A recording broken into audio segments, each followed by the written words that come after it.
العالمين والصلاة والسلام على أشرف الأنبياء والمرسلين نبينا محمد وعلى آله وأصحابه أجمعين. قال الله تعالى: يا أيها الذين آمنوا اتقوا الله حق تقاته ولا تموتن إلا وأنتم مسلمون. Muslimin dan muslimah, para jemaah yang dirahmati Allah. Alhamdulillah, kita senantiasa bersyukur kepada Allah Subhanahu wa taala atas limpahan karunia dan nikmat yang terus-menerus diberikan kepada kita semuanya. Malam hari ini alhamdulillah kita kembali diberi kekuatan untuk melaksanakan sholat Isya secara berjamaah, dilanjutkan dengan sholat tarawih dan sholat witir. Semoga segala amal soleh yang kita kerjakan benar-benar diterima oleh Allah Subhanahu wa taala. Allahumma amin. Begitu pula semoga kita terus diberi kekuatan, diberi taufik, diberi hidayah untuk memanfaatkan momentum bulan Ramadan sampai selesai, sehingga kita menjadi hamba-hamba yang bertakwa. Allahumma amin. Para jemaah yang dirahmati Allah, malam hari ini insya Allah kita akan sedikit membahas tentang wali Allah. Maksud dari wali Allah bukan kita akan membicarakan tentang wali songo atau wali-wali yang sudah meninggal, namun yang akan kita bicarakan adalah hal-hal tentang definisi atau pengertian wali Allah, kemudian ciri-ciri wali Allah, kemudian juga insya Allah siapa saja yang bisa menjadi wali Allah. Maksud dan tujuan dari pembahasan ini adalah untuk menguatkan akidah kita sebagai umat Islam, agar kita memiliki akidah yang benar dan lurus mengenai wali Allah. Karena tidak sedikit di akhir zaman seperti ini kaum muslimin dan muslimah yang salah paham. Pokoknya ada yang aneh sedikit dianggap itu wali Allah. Pokoknya memiliki kekuatan gaib begitu, maka langsung dianggap itu sebagai wali Allah. Ataupun setiap kali ada orang yang mengaku wali Allah, dipercaya, diikuti, sekalipun pada akhirnya orang tersebut mencari keuntungan duniawi. Kalau mau ketemu harus setor sekian, kalau mau ketemu harus bawa oleh-oleh ini dan itu, dan seterusnya. Yang mana seperti itu adalah fenomena yang menyedihkan. Fenomena menyedihkan di mana kaum muslimin dan muslimah itu begitu mudah dikelabui, begitu mudah dibohongi dengan label wali Allah tadi.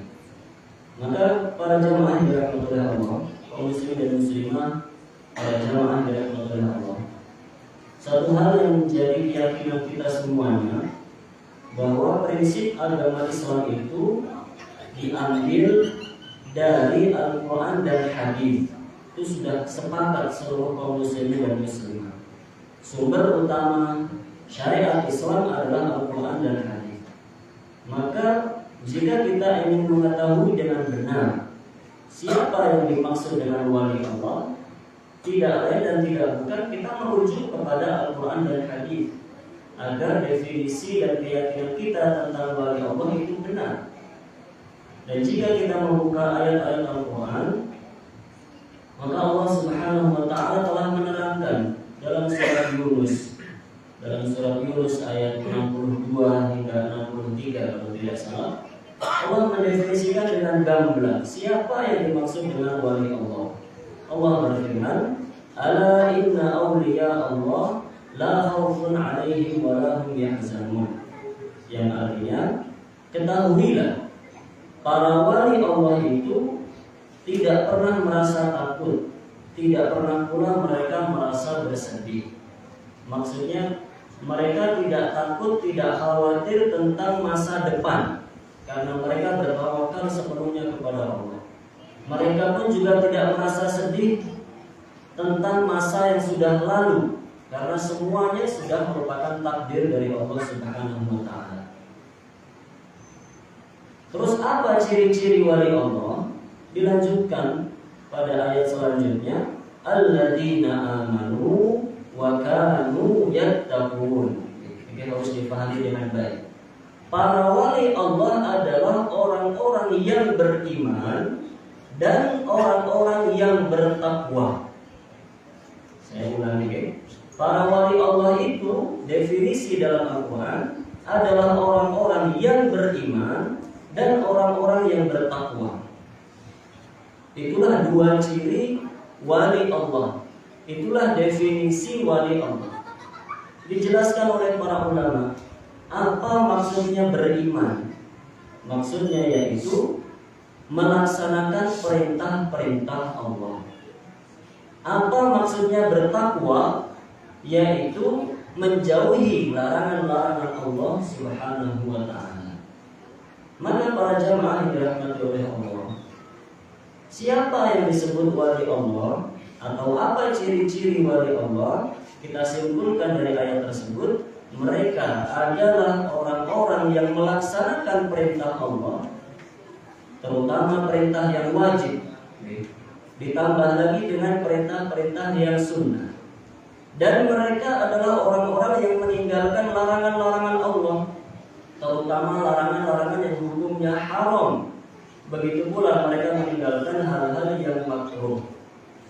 Maka siapa saja para jamaah yang dimuliakan Allah, siapa saja memiliki dua ciri tersebut, mereka lah yang disebut sebagai wali Allah Subhanahu wa ta'ala. Maka kalau ditanya siapa yang bisa menjadi wali Allah, jawabannya semua orang muslimin dan muslimah dimanapun tinggalnya, baik di Indonesia maupun di luar negeri, apapun warna kulitnya, apapun status sosialnya, baik miskin ataupun tidak, ataupun kaya raya, siapa saja selama mereka beriman, dalam artian melaksanakan perintah Allah, dan mereka bertakwa, dalam artian meninggalkan larangan-larangan Allah, maka mereka bisa menjadi wali Allah Subhanahu wa ta'ala. Maka para jamaah dirahmati Allah, tidak benar jika ada yang mengatakan yang bisa jadi wali itu hanya orang yang punya hubungan khusus dengan orang-orang tertentu. Tidak benar jika ada yang mengatakan yang bisa jadi wali adalah orang-orang yang bisa melaksanakan ritual-ritual tertentu. Itu tidak benar. Tidak benar jika ada yang mengatakan yang bisa jadi wali itu adalah orang yang banyak ciri-ciri disebutkan yang semuanya tidak sesuai dengan keterangan Al-Quran yang tadi kita baca. Maka para jamaah yang dirahmati oleh Allah, sebenarnya konsep memahami siapa wali Allah itu sangat sederhana dalam Al-Quran. Tidak jelimet, tidak harus begini, harus begitu, tidak yang punya keanehan, tidak punya ibadah-ibadah khusus yang tidak diketahui oleh orang lain, punya bacaan-bacaan tertentu yang tidak pernah diajarkan oleh Rasul Sallallahu Alaihi Wasallam, yang harus begini, harus begitu. Tidak sama sekali. Siapa saja beriman dan bertakwa, mereka lah para wali Allah Subhanahu wa ta'ala. Kemudian para jamaah dirahmati oleh Allah, perlu diketahui pula setelahnya bahwa jika kita telah berusaha untuk menjadi hamba-hamba yang beriman dan bertakwa, maka insya Allah kita menjadi wali-wali Allah.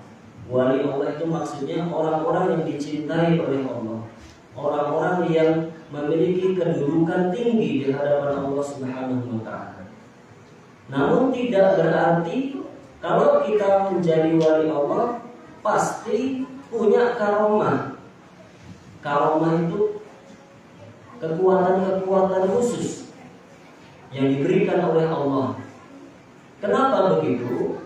Karena karomah itu hanya Allah berikan kepada orang yang Allah kehendaki saja.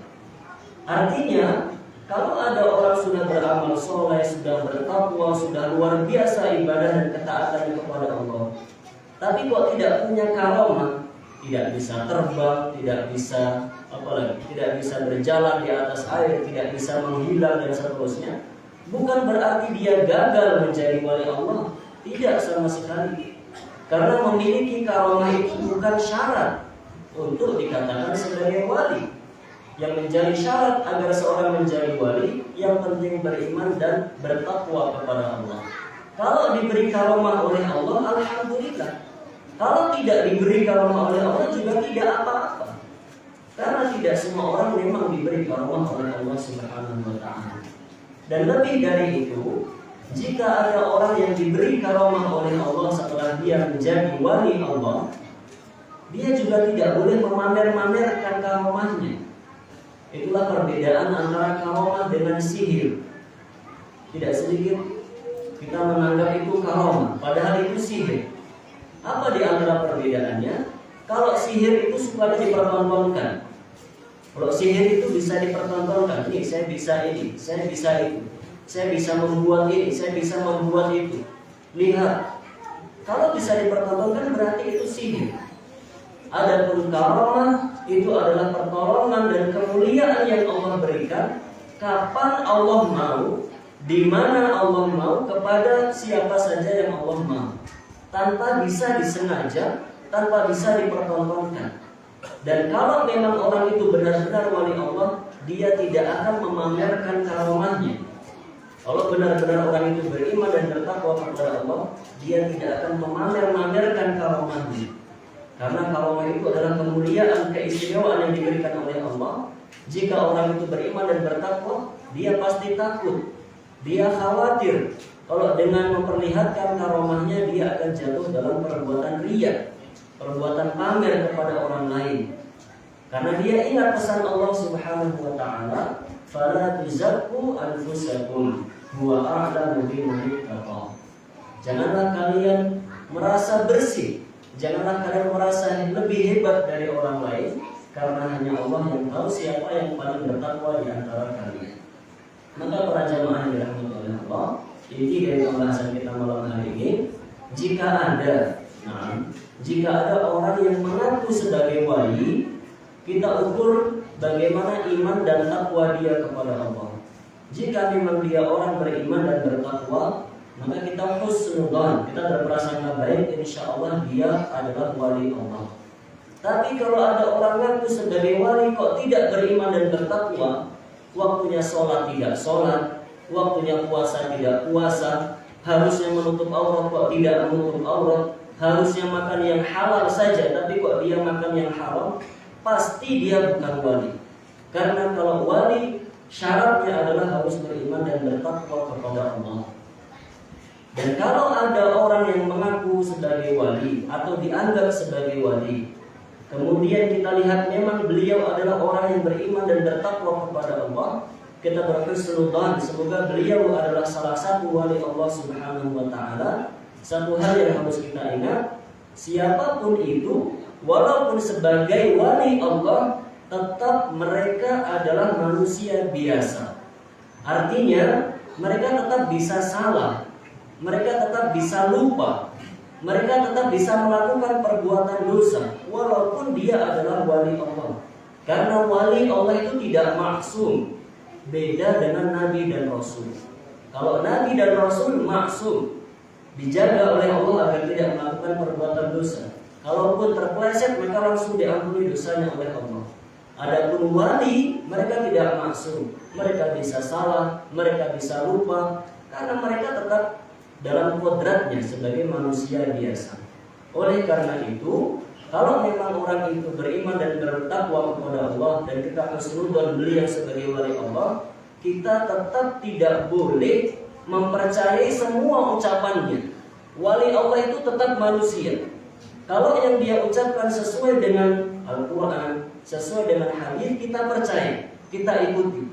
Tapi kalau yang dia ucapkan, yang dia ajarkan, yang dia amalkan, kok tidak ada tuntunannya dalam Al-Quran dan hadis, berarti dia bukan wali Allah, atau ketika itu dia sedang berada dalam kesalahan, dan kita tidak boleh mengikuti kesalahan yang dia lakukan. Demikian para jamaah yang dirahmati Allah. Intinya yang ingin kami sampaikan adalah agar kita tidak mudah tertipu. Karena belakangan seperti kita sampaikan di awal kultum, bahwa sedikit-sedikit kalau ada orang yang aneh itu wali Allah, atau bahkan kalau tidak memiliki keanehan berarti bukan wali Allah. Padahal tidak demikian.